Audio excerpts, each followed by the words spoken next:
أنت قلت عبارة سجلتها بالحرف: الشعب الصحراوي هو من يحدد مصير الأرض، صح؟ قانون دولي وشرعية دولية. أنت قلت وليست هكذا. ولا كلمة. أنت قلت هكذا. هذه القانون، هذه الشرعية الدولية، هذه الشرعية الدولية تقول هكذا: الشعب من طيب. يحدد مصير الأرض. طيب إذا قال الصحراويين أن تندوف أرضهم،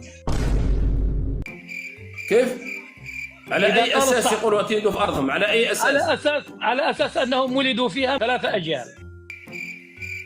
الصحراويين كانت تحتلهم اسبانيا في الصحراء الغربيه، ما احتلتهمش في الجزائر حتى يقولوا هذه ارضنا. لعلمك يا مهدي ان هناك في تندوف من يقول هذا الكلام، يقول هذه ارضنا ولن نخرج منها وسنموت فيها لانه ولد فيها. والله قالوها. ما قال حتى والله قالوها، ويقول لك هذه ارضنا ولدنا فيها وابونا ولد فيها وجدنا ولد فيها، أين يروح؟ ويعني الشعب هو من يحدد مصير الارض، هذه ممكن نعتمدها لك. والشعب الصحراوي الذي يعيش في الصحراء المغربية قد حدد وقال أنه مغربي. قضي الأمر يا صاحبي. عندك أنت قلت عبارة سجلتها بالحرف: الشعب الصحراوي هو من يحدد مصير الأرض، صح؟ قانون دولي وشرعية دولية. أنت قلت وليست هكذا. ولا كلمة. أنت قلت هكذا. هذه القانون، هذه الشرعية الدولية، هذه الشرعية الدولية تقول هكذا: الشعب من يحدد مصير الأرض. طيب إذا قال الصحراويين أن تندوف أرضهم،